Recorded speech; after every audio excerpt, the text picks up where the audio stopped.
Hey everyone, and welcome to the Sunny Go One Piece podcast. On this episode, I have my friend Sandra back, and we're going to be diving into all 8 episodes of the live-action Netflix One Piece series. Woohoo!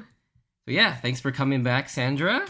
And yeah, we actually, along with her husband, we binged all 8 episodes the day it came out. Not at midnight, but just the next afternoon. And yeah, I think overall we both enjoyed it quite a lot. And yeah, we're going to talk about what we liked, what we didn't like, some of our favorite Easter eggs, as well as speculation into how it relates to season 2 and beyond. So yeah, I guess Sandra, give us your overall thoughts.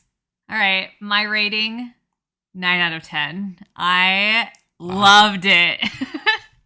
I had so much fun with it. I felt like I was, there was a lot of differences, obviously, cramming everything into 8 episodes. But at the end of the day, I felt like these were the familiar characters that we know and love. And I just really loved getting to hang out with them. Yeah, the One Piece is real. Yeah, I was pleasantly, actually very surprised and very happy that it did turn out to be a lot better than I had ever hoped for. Definitely there were some problems. I think for me, I guess talking about this series, I almost want to separate my thoughts from just viewing it as a TV series and then also viewing it as a One Piece fan. And so there are things that I love about it as a One Piece fan, but also were kind of weird as just a regular critic of TV and stuff like that. But yeah, overall, I really enjoyed it. If I had to give it a number, I know I initially gave it a 7.5 on Instagram, but I think I might bump it up to an 8 now that I've watched it again with the Japanese voices. I do think it's actually better than a 7.5. So I think I'm gonna bump it up to an 8 out of 10. But yeah, I guess what in particular stood out to you? I've got just so many things that I loved. I'll start general. So I loved the set pieces, particularly Baradier and Logtown and the Mary. So Baradier was just so beautiful. It was very believable too. In the anime, it looks very cartoonish. It's like a floating fish ship, but on screen it looked so gorgeous and looked really functional. I'm like, yeah, I believe that exists out there somewhere, and I want to visit it and go eat there. And then Logtown was just really cool too. I mean, we only got a brief glimpse of it in the beginning, but it just seemed really I don't know where did they film that, because it looks like Florence or somewhere. It was all in South Africa, Cape Town. Oh, really? It looked like European, or Portugal or something. Yeah, I'm sure they enhanced it with the CGI, but a lot of the on-set locations were all filmed in South Africa. Yeah, Logtown was awesome. And then the Mary, of course. Just so beautiful, and I'm sure we'll get into Mary more, but it was really fun seeing Mary and spending time inside, below decks. We don't get to see that in the anime, so that was really cool too. I also really loved the costumes. So I liked how you could recognize the costumes instantly, but it also didn't feel like cosplay. So it was very believable. Yeah. I think a really good example of that was Nami's orange skirt has those 2 rings on the side, which in the anime is just 2 white rings, just a random design. But I like that they made them into actual metal rings that could be functional. Yeah. So yeah, that was just such a small detail that really showed they were trying to really get as close as possible, but it didn't feel like a cosplay, which I thought was really cool. Yeah, the costume designs were incredible. I think there was not one single costume that I felt was cheap or out of place or looked bad. Yeah, for sure. And then I also really loved the music. I loved the little nods to Pink Sake song, and then also the We Are theme that played. Yeah. But I also really like the original music. I thought that was really cool, very piratey. That theme that they played at the beginning of every Yeah, it seemed to be episode. the main theme for the live action was actually pretty good. It was very good. I loved it. And then yeah, also just the fight scenes. I I think in particular the sword play was really cool because I think when we're watching the anime, or in manga, it's like you just see like lines of like you don't see like the actual movements of what Zoro's doing. Yeah, most of the time he's just kind of like flailing around like. Yeah, exactly. It's not cool until he finally like does some of like the more dramatic moves. Yeah, like, and even then it's like he calls out the move and then in the next pane you see like, oh, he's cut or the person's cut, but you don't see like what the actual move did. So it was really cool seeing him actually like fight and yeah. Love that. Also love that, they gave Nami actual bow staff skills, which was pretty cool. I love the bow staff in the live action too, like because it mimics her more like recent climb attack, where it actually expands out from the middle rather than having the three parts where she snaps them together in the earlier parts of the anime and manga. I thought that was a great change. Yeah. And then also the Shanks pirates, the red-haired pirates, their fight scene also was really cool. Because also, again, we don't really see them fight in the anime, so yeah, not really. It was really cool seeing that pistol fight, and like just so cool. Yeah. What about you? Yeah, I think one of the big things that stood out to me, aside from the things that you mentioned, was the chemistry between the five main Straw Hats. Obviously we saw it in their like promotional stuff. Like the five actors all really seemed like they enjoyed each other's company. And okay, can we just pause and just the marketing for this show was amazing. Yeah, it was really good. It was so good. Sorry, keep going. And yeah, I think it really comes across on screen too, and you really see that they care for each other. And I really enjoyed that because that's one of the biggest things you have to nail with One Piece is because the characters are what drive the story. Yep. And so if you don't hit that, it doesn't work. And speaking of characters, like I think the two biggest characters that they had to get were Luffy and Nami, and they nailed both of them. Because like the thing with Luffy is like I know this is different, definitely different from the manga and anime Luffy. Like he's not quite as dumb, he's not quite as like like crazy.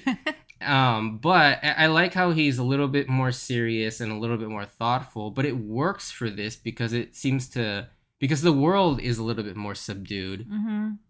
And like it's really easy for a character like Luffy to get annoying or grating because of his naivety, and his like incessant optimism can almost seem like unrealistic, which ironically is like a pitfall that the English dub of the anime falls into. Like they make Luffy incredibly like irritating, which is why the English dub of the Funimation dub of One Piece, Luffy in that series, I cannot stand because of how, I don't know, grating he is.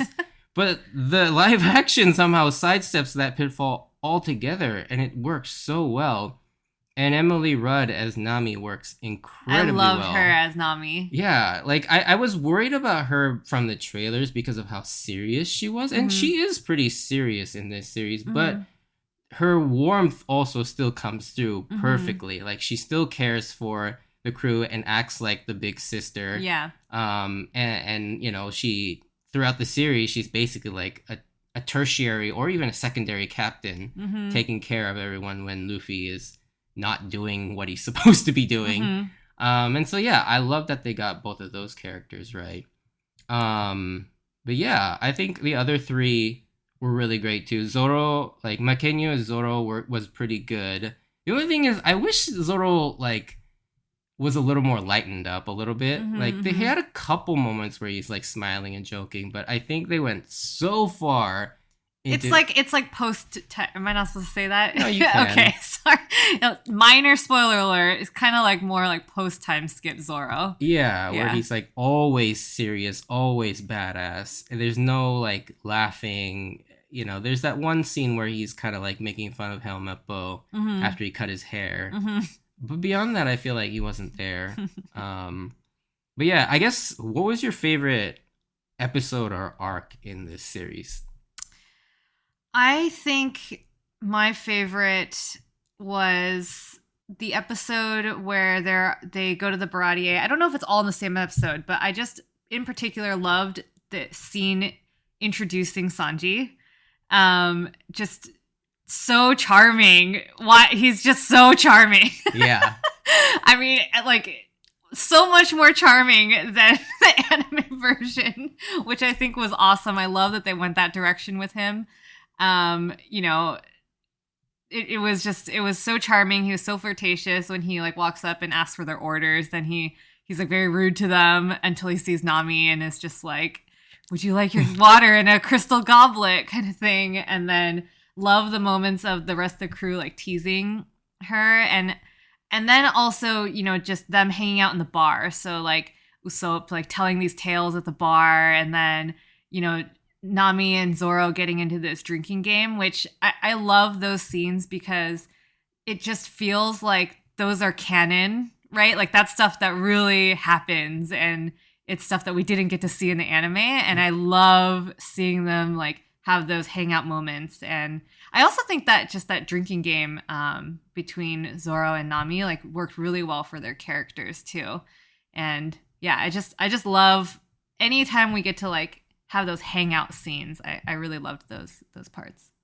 Yeah, I love the changes that they made to Sanji and to some extent Usopp as well. Like Sanji definitely, because I'm not a huge fan of the perverted Sanji. Like I think that's probably one of his like weakest character qualities in the anime and manga, and it's one of the more annoying things. It's his literal weakness. Yeah, and so I like that. I like that they kept the essence of that character trait, but made it a little bit more palatable in the sense that he's not perverted, but he's just overly a womanizer and like very flirtatious.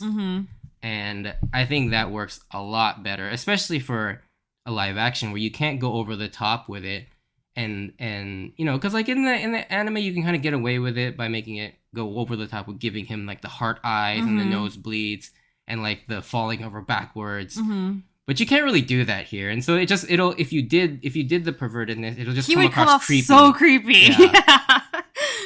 They did a great job. Yeah, and speaking of like changes, like I actually liked most of the changes. I think one of the biggest changes that I really enjoyed was the fact that like Kaya was poisoned instead of her actually being sick. Yeah, and at that part, I actually turned and I was like, oh, I thought that was the actual story because that made so much more sense to me. Yeah, I really enjoyed that. I also like how they kind of retroactively changed a few things to fit more with later on in the story.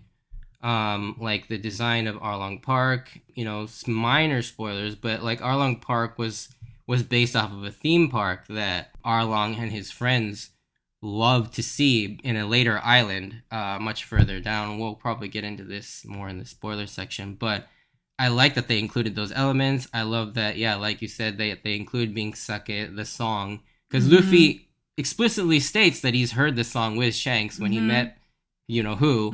And and so I love that sort of how they kept retroactively adding, as well as like the Liar Nolan story. Yes, I love that part. Yeah, and it's really cool. And I guess really what it comes down to is like I understand that they had to make a lot of changes, but I think the passion and the care that went into this really comes across in every decision that they make. Like throwing in Mr. Seven was another great change. I love that. That was so cool. I also that the whole just Zoro being like just the gratuitous violence I loved.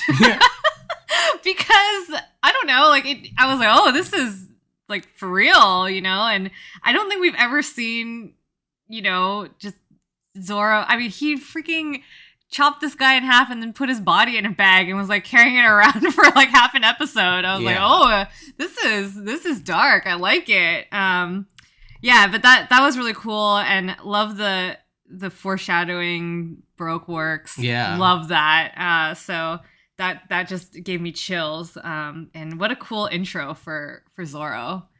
And you really see, you get across the demon pirate hunter vibe for sure. Another change that I really enjoyed, just more from a storytelling structure, was the fact that Arlong was present throughout the entire story. Mm-hmm. So it really sets him up as like the big baddie of the end of the season. Mm-hmm. Whereas, I mean, he has kind of a presence, because obviously he's like a looming shadow over Nami, even in the anime and the manga.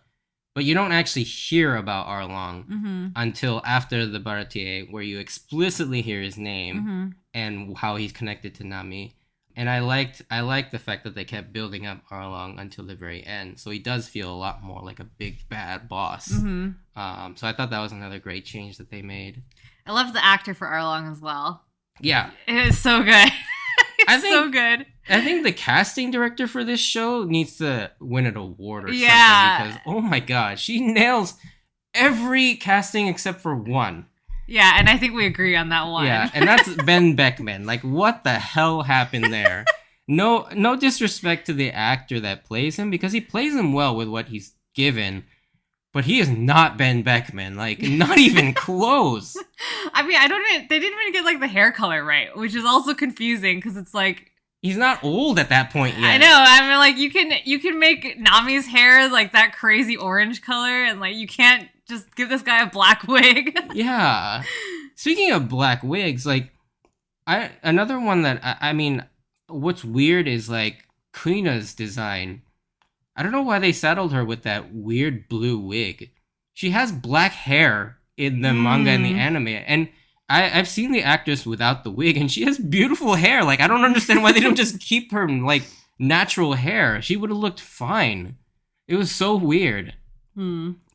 Back to, the things that other changes that I did like. I did really like what they did with Usopp's character. I thought he was a lot more likable than in the anime, which, he's very hard to stomach in the beginning, right? So and I think like it's kind of the same thing you said about Luffy. Like, if they played him a different way, he could come across as very grating. And I think that the actor Jacob Romero Gibson, he was just incredible as Usopp, and I think he came across as kind of the scaredy cat. Love the moment when I think Sanji kicks over a table, or someone kicks over a table, and Usopp is like hiding underneath it. Yeah, that part was so funny. But he was also had like the great comedic timing, and like loved all the the tall tales and like stories he was telling. It was just, I thought Usopp was probably one of my favorite casting choices. Yeah, speaking of the comedy in general, I thought the comedy worked really well for me. I thought none of the jokes really came off as cringe or bad or just unfunny. Like, I think all or if not most of the jokes landed for me, and they actually got a pretty good laugh out of me. Like, particularly Zoro, like, and his sort of snarky comments, and then Luffy with his naivety and dumbness, and then obviously Usopp with his sort of cowardly aspects. But even some of the villains, like, I think Buggy especially worked really well for me. He was also so great. Again, everyone wonderfully cast, but Buggy was awesome. Yeah.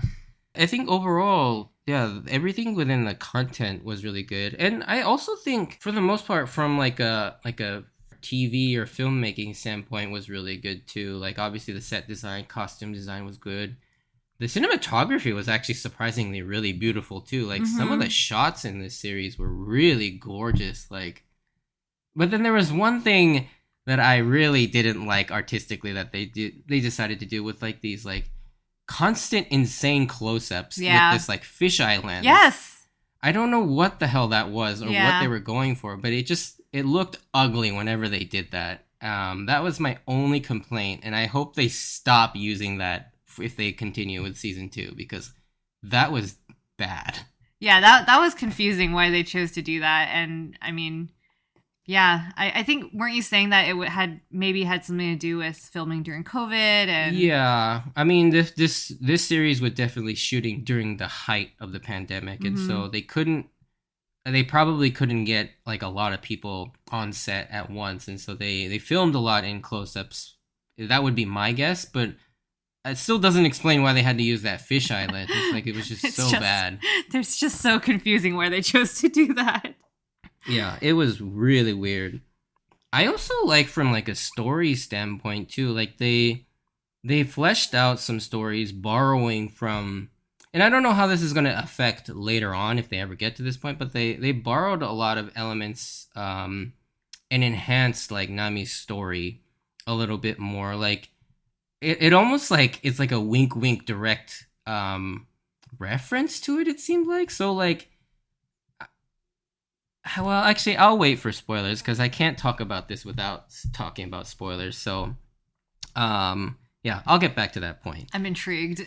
But it basically relates to how they enhance Nami's sort of storyline, going from when she defects to Arlong, and then her whole story with that, and Luffy's sort of struggle with being like what it means to be a captain.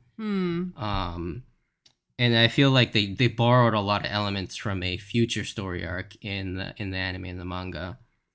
But yeah, I think for the most part, a lot of the I think a lot of the things that they did were really great, and there were so many Easter eggs. Like when I watched it a second time, I found even more, and it's crazy, like how obscure some of these things. Like, did you know that like I looked on the Mary, there's a crate with the Galila Company logo on it. Really? Yeah. What?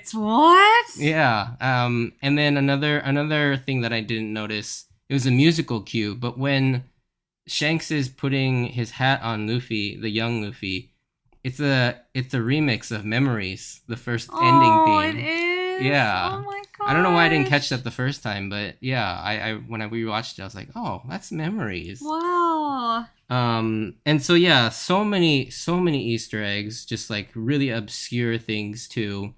But I guess kind of going on, what didn't work for you in this series?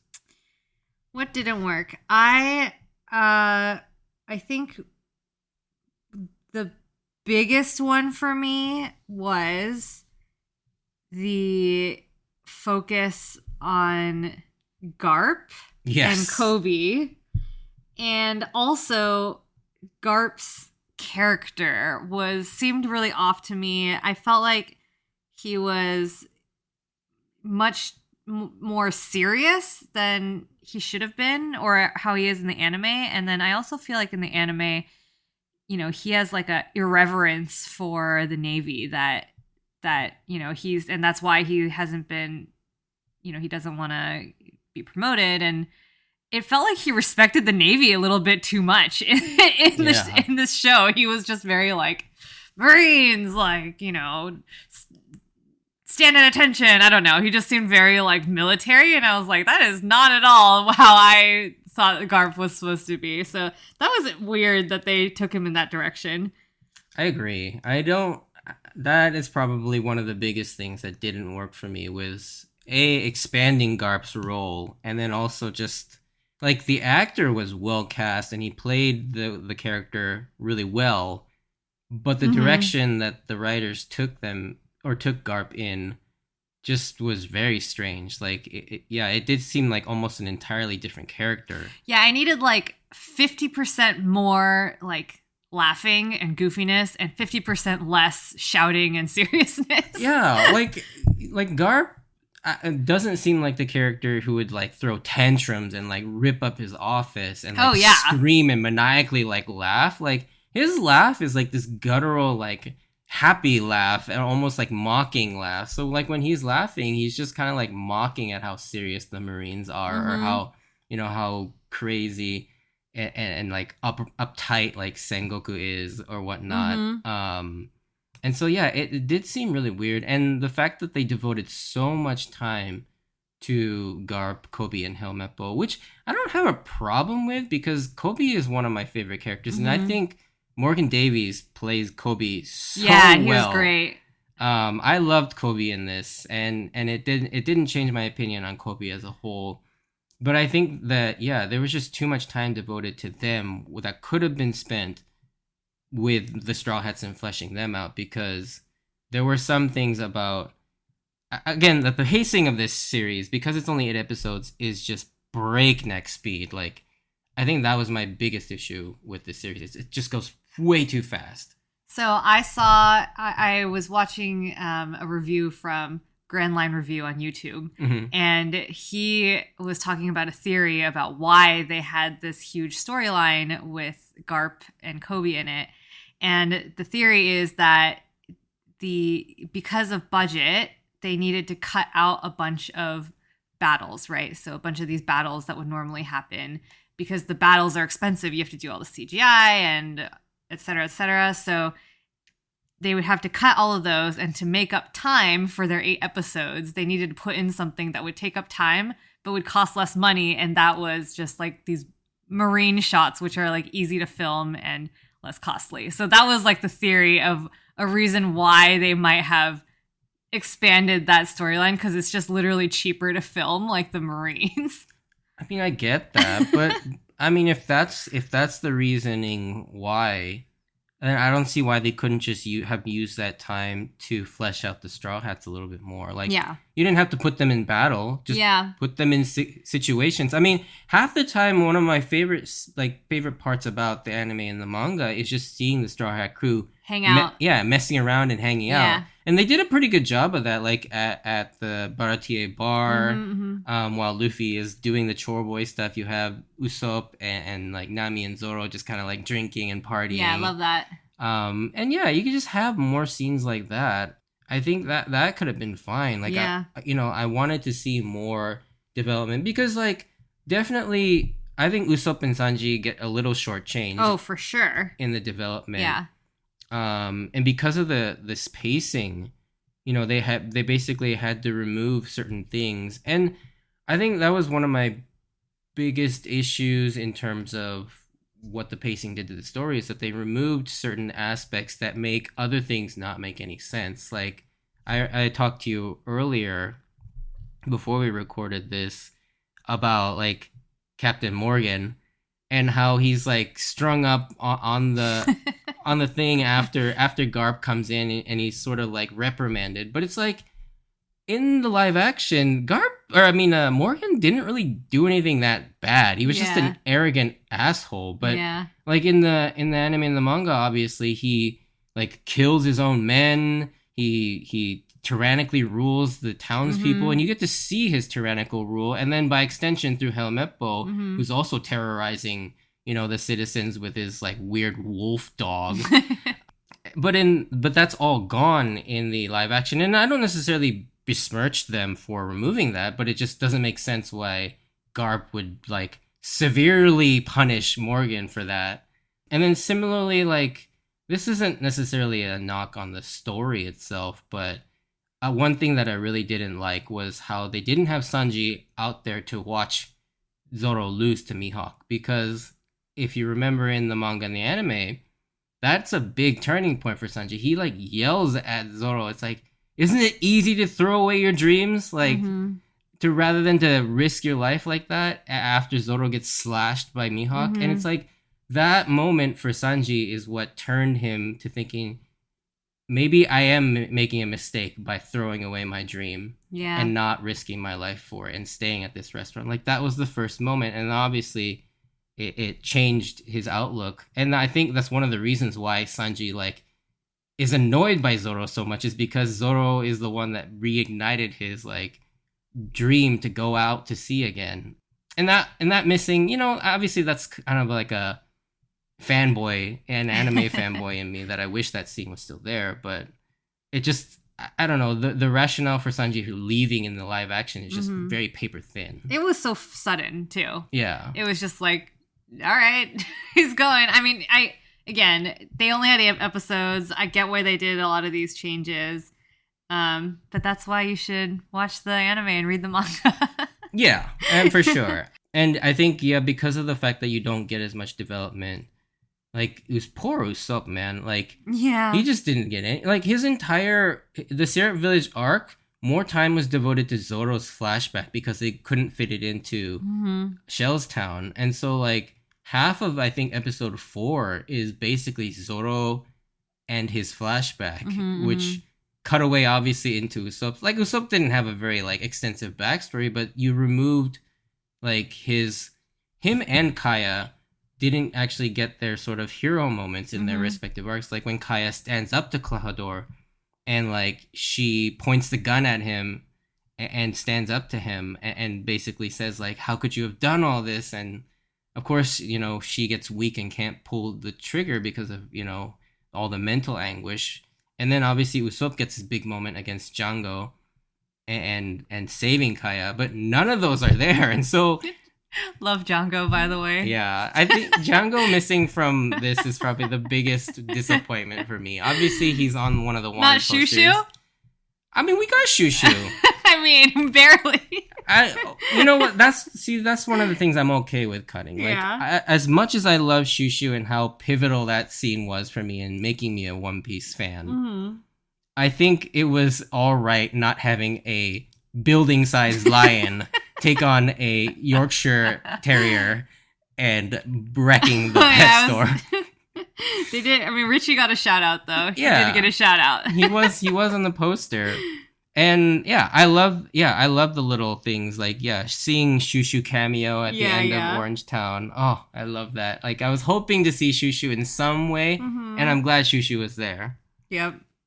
Anything else that didn't quite work for you? I wish that we got more of Luffy stretching and actually using his rubber powers. Because I feel like, yes, I get it. Like, the CGI is expensive and, they had to probably use it sparingly and stuff. I thought it was fine. Like, it wasn't that bad. I think stretching powers are so hard to make it look Yeah. good. So I get it. But the things that I wish, not just like in the fight scenes, but I wish they showed more of him using it like in everyday life, like launching himself like from place to place. That's part of like the humor, right? Yeah. In One Piece is like, Or when he grabs stuff. yeah, when he grabs stuff or like grabs people and like it's just like, or even just like, pulling himself up onto the Mary's masthead, Yeah. like those are there's a part where he when he sees when he goes to sit on the masthead for the first time at the very end, and I'm like, it just felt weird because he was like, cool, and then he like ran down the steps Yeah. to the masthead. I was like, something's off about this. I'm like, oh, because normally he would just stretch and just like pull himself over there. So I wish we got more of that. That was like the fun playfulness of that power instead of just using it for like the fight scenes. I wish we got more of that. Yeah, I do think I agree with you, and I didn't even think about that until you just brought it up, because like, yeah, the powers, actually, in fact, the strength of everyone seems to be subdued compared to the anime, which makes sense, obviously, but I think it's a little too far. For one thing, like, there was that moment when he did Gomu Gomu no Balloon, and he mentions the fact that he had never done that before, and I'm like, what? Luffy like has. Like, because in the flashback, we get another flashback later on in the series, but you see Luffy, like, practicing a bunch of different moves. And then also the fact that, like, Luffy seems to take damage from, like, physical blows was really weird. Like, when he gets kicked by Arlong at the Baratier, he's like, this should have no effect on you. And so, because it's just, yeah, it does seem like they're dumbing it down a little bit to, I guess, accommodate more like stakes and bring up more tension in the story, which it's fine. I that didn't bother me as much. Yeah. But I did find it a little weird to see Luffy like wincing at like physical blows. I'm like, okay, because like he like laughs off like Alvida's mace club. In the very first episode. Yes, that's great. Yeah. But yeah, obviously a lot of that was due to budgetary reasons Yeah. and whatnot. And hopefully with the success that this show seemingly has right now, that they'll get a bigger budget for Right. season 2 if it does get renewed for a season 2. I was actually really impressed with, I think pretty much all of the CGI was pretty good. Yeah, there's nothing that really stood out to me. Yeah, like I loved. Also, I just really loved the dendemushi. Yes. And first of all, it looks horrifying, so scary with the teeth. But I don't know what I expected a snail phone to look like in real life. But it was perfect, but also very terrifying. Loved that they had kept those, and then also I loved the news coup. Yes. Those are so cute, and oh my gosh, so cute, and just so fun having that in there. They really it really helped with the world building, right? Which is like what One Piece is. Yeah. One of the big reasons why One Piece is so good is the world building. And I thought they did a great job, like keeping those elements in there. Yeah, I love that sort of that very lived in feel. Like they just went all. I loved how they went all in with sort of the weirdness of One Piece, because like you could easily like, and this is where a lot of adaptation, not just anime adaptations, but like any adaptation fails. Is like they're like ashamed of like what makes those things unique, and they try and take it out or dumb it down for like general audiences to stomach. But I love the fact that I'm sure that Oda basically told them they can't take any of this out. They can't change this because it's the essence. And yeah, things like how weird the dendemushis are, the news coups, the just all the weirdness. And I also love that they didn't try to westernize some of the more Asian elements too. Like they still called Zoro's sword the Wado Ichimonji. And you have like Rika serving Zoro the rice balls instead of changing it to like a peanut butter and jelly sandwich or something. I love that they went all in on as much as the over the top and weird stuff in One Piece as much as possible. Yeah.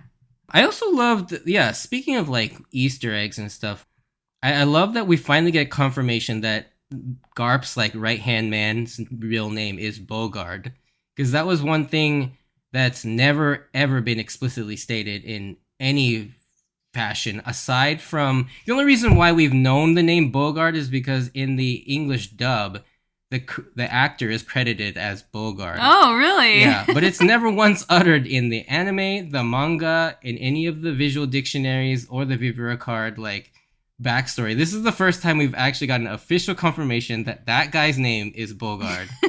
And it was cool seeing him because he's a cool character.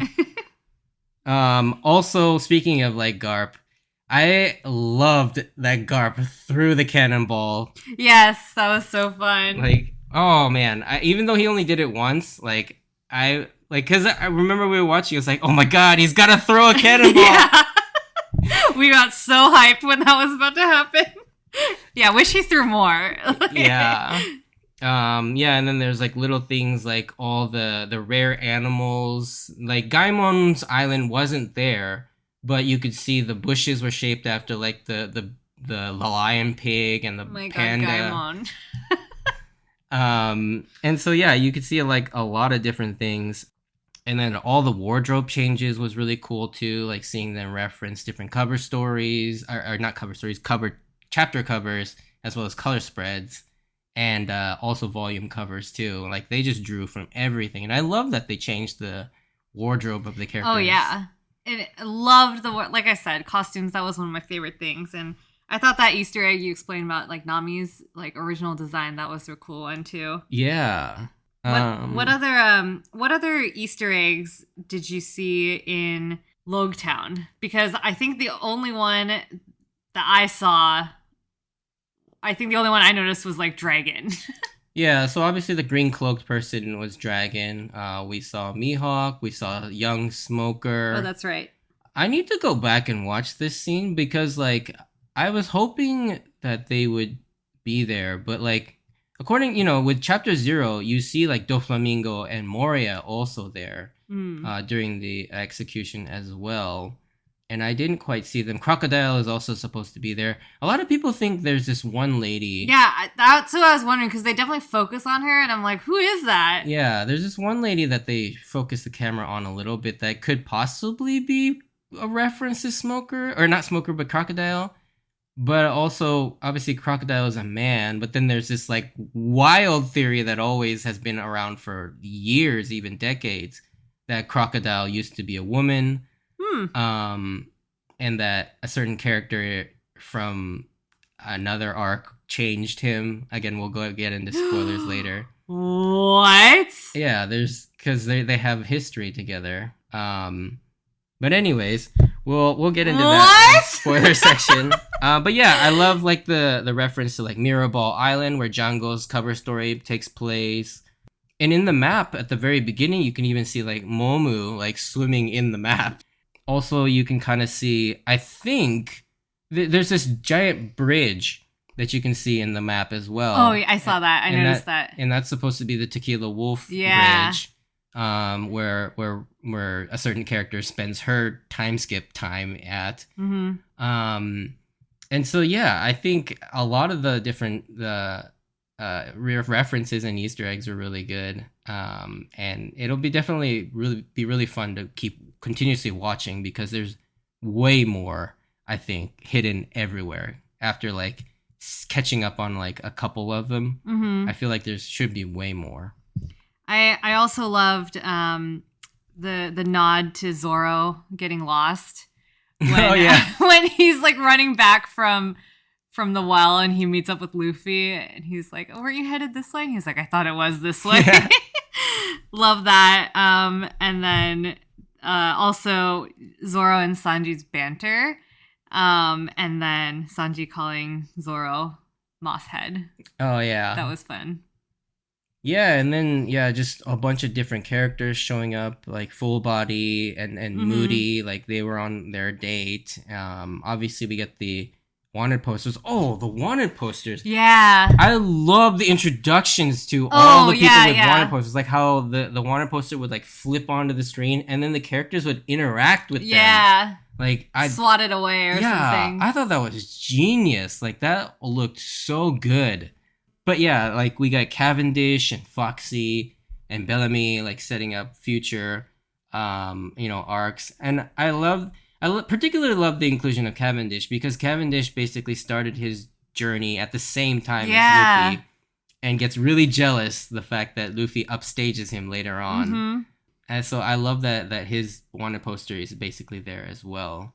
But yeah, I think, that pretty much covers my thoughts on the series non-spoiler section. I think from here, let's get into sort of spoiler talk as well as speculation as to like what season 2 might include and talk about what that post-credit scene was. So if you're not interested in any of the spoiler stuff or want to be completely left surprised to either watch season 2 or go back and watch the anime or read the manga, then you should probably stop listening at this point.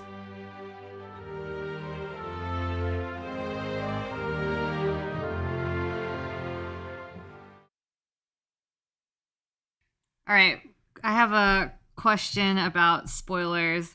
Can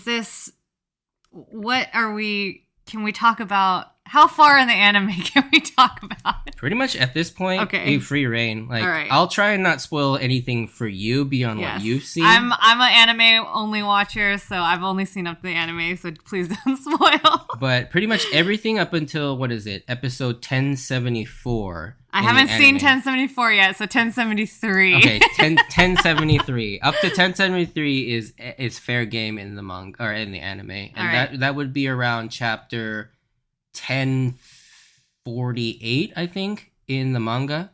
So if you're just referencing manga, that's where we would cut it off as well. All right, so I think the thing that I was talking about earlier about how they reincorporated some elements to sort of bolster Nami's story. I love that basically they took a lot of the elements from Water 7 and Robin leaving the crew and incorporating those into Nami, like how sort of Nami basically chooses to leave in front of them, as well as the fact that after the fact, then Luffy now has to sort of contemplate, like, what does it mean to be a captain? Because that was one of the biggest through lines in Water 7 was Luffy coming to terms with, like, am I a good enough captain? Like, I need to learn these lessons to be a better captain. And that definitely comes through here because you have that big reflective moment in the Baratier where Sanji's talking to him about being a captain. And I love, this has to be intentional because I love when Sanji mentions that to Luffy. Luffy looks right over at Usopp. Oh, he does? Yeah. Oh my gosh. So it's like, okay.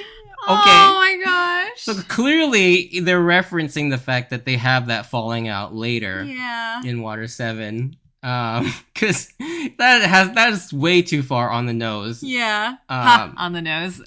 Exactly. Yeah, and they also have, like, I guess, now that you say that, Zoro also kind of has his same role as first mate, you know, giving Luffy kind of like the hard advice, like the hard, you know, captain advice or first mate advice to his captain. He's like telling him like not to go after her. Like she already said what she wanted, you know. So that was fun. Well, not fun. It was sad, but that was, I see that now. Oh, speaking of Water 7, I loved when Luffy met Mary for the first time. Yeah. And he's like having this magical moment staring up at her. And then Usopp's voice I forgot what he said, but he says something. And Luffy has this total like baka moment, which, you know, he didn't get a lot of those, like you said, in the show. Like he was a lot more thoughtful, less dumb, but this was like one of the dumbest things. And was so funny. And he's like, oh, you can talk too. And then obviously that was just a huge nod to Mary in Water 7. They definitely played up the fact that, like Mary is part of the crew. It's our home. Like you can talk, like definitely referencing the Klabauter man and obviously her eventual demise. I know. But they definitely set that up for sure. If we get a Water 7 live action and they burn Mary, I am going to just be destroyed all over again. Yeah. I also love, and this is another thing I referenced kind of in the non-spoiler section, was the fact that like Arlong Park was modeled after a actual theme park this time. Because it's pretty well known that Arlong and Hachi, Kurobi, and Chu were all basically enamored with Sabondi Park, but they could never go because of all the prejudice and discrimination that they experienced. So what did Arlong do? He built his own theme park in an image, and I love that they retroactively, with that plot point in hindsight now, they can actually go back and insert those elements into Arlong Park. That's a great one. Yeah, there was a bunch of other really cool things. Obviously, you know, with Smoker, you know, they're setting up Logtown, and I love his introduction that he's in his smoky room and he's again balancing the rocks like he was in his first introduction. The other interesting thing is that Baroque work seems to be played up a lot more. Obviously with Mr. Seven being here, but then you have like Garp with the file of the Baroque Works business card there. So it's like Garp was already aware of Baroque Works and looking for them. And so obviously setting up season 2. It'll be interesting to see what they do with season 2 because like I remember, because I talked to you about this the night that we watched it and finished it. It's like, how would they fit all of that in there in 8 episodes? Like, I hope it's a longer episode or a longer season this time so that it has more time to breathe because, you know, you still have Logtown, you have the Twin Capes, Whiskey Peak, Little Garden, Drum, and Arabasta. Like, that's a lot of material to cover. Like, that's even more islands than this East Blue saga. Right. Man, Whiskey Peak is going to be such a fun episode. Right? I think that's got to be like such a fun episode. Yeah, although I don't think they can do Fat Luffy though. I hope they could do Fat Luffy, but like Fat Luffy facing off against Zoro, like drunk Zoro, like that would be funny to see. Yeah. It'll be also interesting to see how they, if they, well, I hope they include Laboon. Oh my god. They have to include Laboon. Why would they not include Laboon? I guess so, yeah. That's essential for Brooke, right? Yeah, you really, I guess, yeah, you would lose Brooke's entire dream. Yeah. And his objective.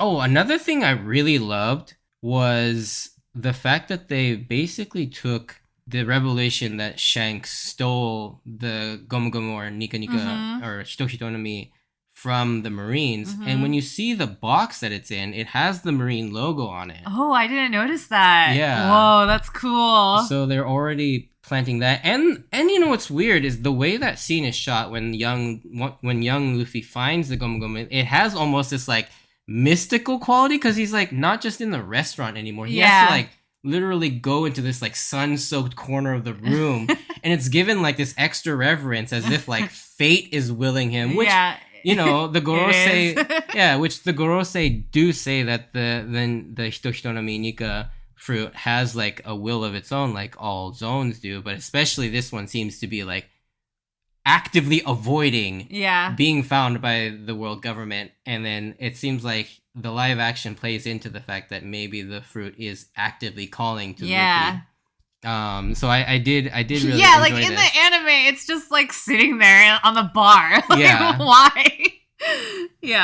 So love that. I like that retroactive change. I also really liked, as much as I had problems with Garp and you know how much time was spent on him, I did really like the conversation that he has with Zeph when he goes to the Baratier and Zeph is telling him it's a new generation and it's their time now. Like that, I thought that was really cool, and kind of a nod to, you know, like the worst generation and all these up and coming pirates and stuff. That was, I just really enjoyed that little interaction between these two veterans. I liked. I really enjoyed that scene too. Like, have more scenes like that. Yeah. Like, I don't need like a 15-minute scene of Kobe and Garp playing Eagle. So one of the cooler things was just seeing Mihawk do his thing. Yeah. Like, I thought that was really clever what they did with kind of still including Don Krieg, but making it so that he's not necessarily in the main Baratier arc. And the fact that they were able to include him slicing his galleon ship in half was so freaking well done. Like, I was like, because I thought for sure that would be cut out because of how ridiculous that looks. But they still kept it in. Like, and Mihawk looked amazing. And I forgot to mention this in the non-spoiler section, but Mihawk, perfect. So perfect. The actor, the costume, the sword, like Yoru looks awesome. They did a really good job of making it just really apparent of how much stronger people are than Luffy. I mean, I guess that is what Mihawk did in the anime as well. It's like when you first see him, you're like, oh shit. I think one of the first, I think I literally said when he sliced the ship, when I saw that for the first time, I literally said like, oh, like I wonder if Luffy's ever going to get that strong where he can like destroy a ship with like a punch or something, which he does obviously later. But yeah, so it was so important that they got that they did that with Mihawk and they did it really well. Like he was so, he was just really like arrogant, but then love the way that he said when Zoro presents his like front to get cut and stuff, and he says, you know, a swordsman's greatest shame is, you know, a cut on the back. And then the way that Mihawk delivers the line, magnificent, and like just the way that he said that, I was like, so perfect. He's like, magnificent. Okay, sorry, I'm not an actor, but it was just so like arrogant, but you could tell he's like impressed and just the like really, Mihawk's a weird dude, and the actor did a great job capturing that. Yeah, I think everything.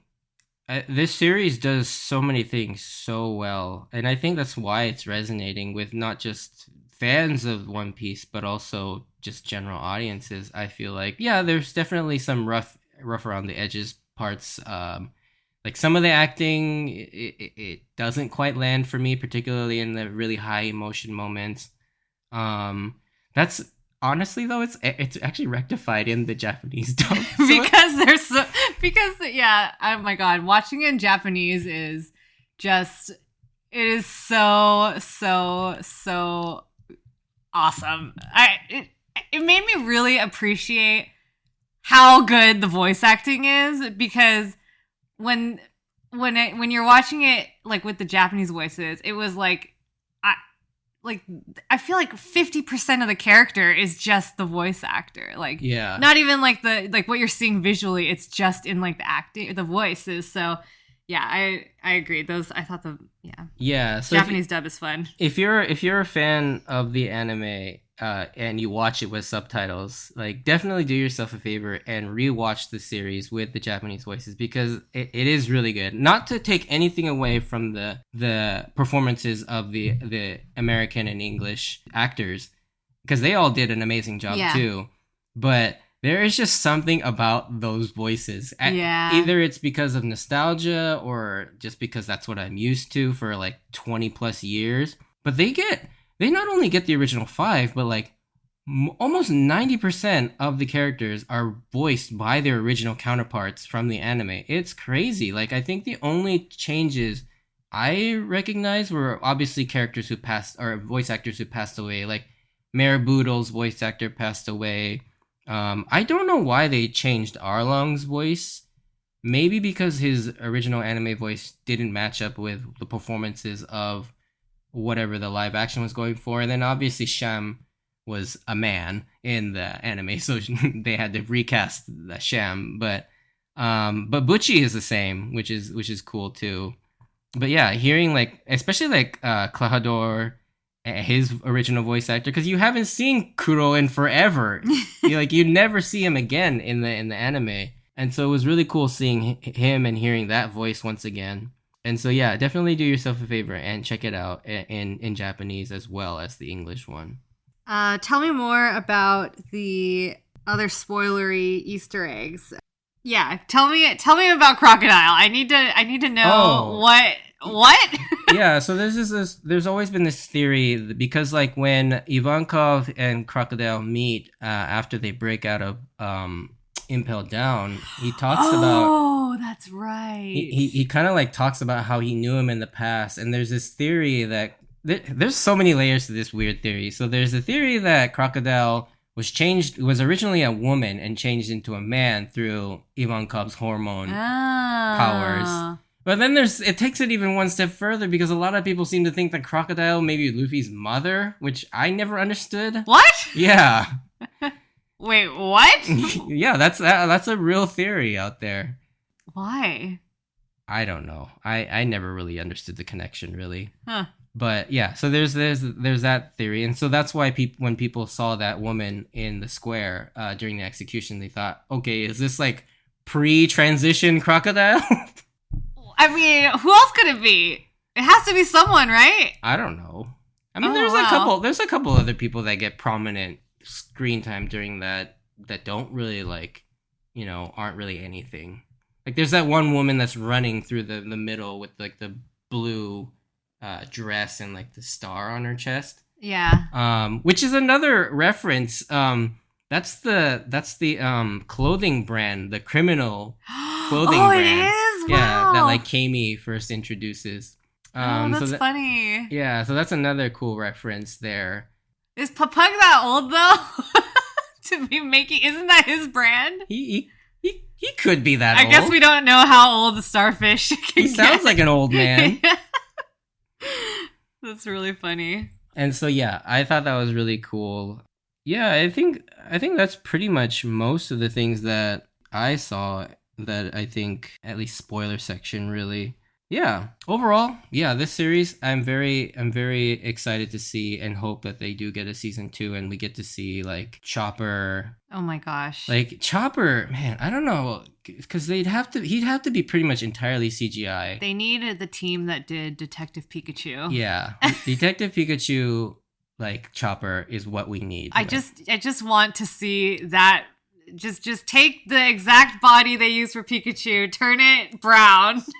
Give him a hat. Give him a hat. Like, that's all you need to do. Yeah. It won't cost that much. The recipe's all there. Yeah, and then obviously we'll get to see Robin, and then the rest of the Baroque works. I'll be interested to see what they do with Boncre, like whether they'll really lean into that or maybe tone it down a little bit. And then yeah, Laboon will obviously also be very interesting. And then Vivi will be another very important casting decision that they'll have to make. Yeah. I wonder if they'll like with Vivi whether they'll go with like what they did with like Nojiko and cast like a colored actor and give them blue hair. Because I thought that actually worked pretty well. Mm-hmm. Obviously being from like a desert island, they can't cast like this fair skinned white person Mm-hmm. Mm-hmm. like she's depicted in the anime and manga. Mm-hmm. But yeah, it'll be interesting to see like because there are gonna be way more devil fruits like once they get into the Grand Line. Yeah. Because you have Mr. Five and I guess Miss Valentine. You don't really have to do much. Yeah, but what a ridiculous power. Yeah, but like things like Mr. Three and his Doru Doru no Mi, like the candle wax will be hard. What is his hair gonna look like? Oh, I hope they give him like that little number three man with bun the flame. Yeah, It's just like a little wick. What about I don't know, Karoo? Like, is Karoo gonna be a thing? Or like, oh, that'll be interesting. Yeah, I don't know what they'll do with Karu, like, because yeah, he'll have to be also kind of like CGI yeah, too. Yeah, man, I can see them. I can see them not putting Karoo in. To be honest, I can see them cutting Karu Yeah. as well. But then you'll have Smoker, Ace, Crocodile, all have like ridiculous Logia fruit powers, which will be a nightmare to animate Yeah, in CGI and make it look convincing. yeah, And then yeah, obviously Robin with her Hana Hana like sprouting limbs. That one might not be as hard, but yeah, there is gonna be some crazy fruits. Yeah, it'll be interesting to see what they do with the Baroque works, especially the officer agents. If they'll keep as many officer agents as they did in the original, because I could easily see them like cutting out Miss Merry Christmas and Mr. Four. mm-hmm. But then you remove the epic Usopp moment too. Like you don't get that. Man, I do not envy the people who make this series because it's so hard to adapt. Like, Yeah. And the further you go into the series, the harder It's just it gonna gets. get harder and harder. I mean, like, what do you do? What do you do when you get to Little Garden with like Dory and Broggy? Like, how do you make that look convincing? Because I mean, that feels like that's relative. I mean, at least they look. There's sure there's some sort of like, you know, green screen magic that they can do to just like enlarge a person. Yeah, but to make that look convincing, like, is hard. Like even just a few years ago when they made the BFG movie, it didn't look really that good. Like, and that was on like a Hollywood Steven Spielberg budget, and they still couldn't really make that look good. I mean, things that are gonna look crazy. Like, I mean, what are they gonna do when they get to like Whole Cake Island? I mean, I'm not even thinking about that. Like post time skip, I'm not even thinking about. Like, Yeah. it'll be a miracle if they even get to Water 7. Yeah. Oh man, if they get to Water 7, oh my gosh. I mean, Water 7 is probably most people's like favorite. I think Water 7 or Marineford are like up there in people's like favorite arcs. Yeah, Water 7 would be so beautiful. Yeah, Water 7 would be incredible if they ever get to that point. But then, yeah. And I think, once they can do Skypiea too, because Skypiea, they can change a lot. I can easily see them changing Skypiea around a lot too, especially now with the knowledge of like how important Skypiea is to so many other arcs, not only the current Wano arc, but like everything in between. It's like that arc is ripe for like changing or inserting things in to retroactively make it more congruent with the rest of the story. Yep. But yeah, any last comments or anything that you wanted to throw out there or talk about?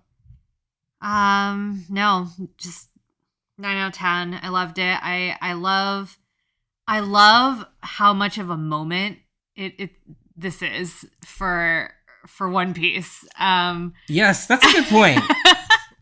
I forgot to mention just the significance of this series and how big it is. Because for me, like, obviously, the reason why I started this podcast was so that I could get the word out of One Piece and how great it is. Mm-hmm. And my entire life, I've been trying to convince everyone and anyone to watch One Piece. Even like my closest friends, it's always like pulling teeth Uh-huh. to get them to watch this. And so seeing it on sort of this national and even worldwide level of getting more recognition for One Piece is so amazing. Like Yeah. I love what this series is doing for the community. Yeah, and I just, friends that, are that I know are like casual fans who, maybe haven't watched or read in a while. We've been like messaging about the new series, so it's been really fun just getting this new content, and it seems like just really well received by everyone, which is just really great. I told my mom to watch it. I'm like, it's only 8 episodes. She was like asking what my sweater was. I was like, wow, you should watch this show. It just came out on Netflix. Nice. Yeah. So yeah, I just love how it's just such a big moment right now. Plus with, Gear 5 and everything. It just really feels like this is 2023, year of One Piece, man. Yeah. I mean I even like kind of commented on it, what was it, 2 days ago? Like, yeah, this is like a huge week for One Piece in terms of the premiere of this live action series. The anime gets a new opening Mm-hmm. and ramping up to the climax of the Wano arc. And then I'm not going to tell you what happens in chapter Please 1091, but the manga is so damn good. And I hate that it's on break next week because I so want to know what happens next. But yeah, the manga is in a great place right now too, and so One Piece. I'm glad that it's starting to get bigger and bigger recognition. Yeah. But anyways, thanks for listening, and if you enjoyed this, please send me a like or subscribe, and yeah, you can catch my Instagram and I guess X account now at Sunny Go Podcast. It's still weird to see that or say that. But yeah, hope you enjoyed it, and I'll catch you on the next episode. See ya.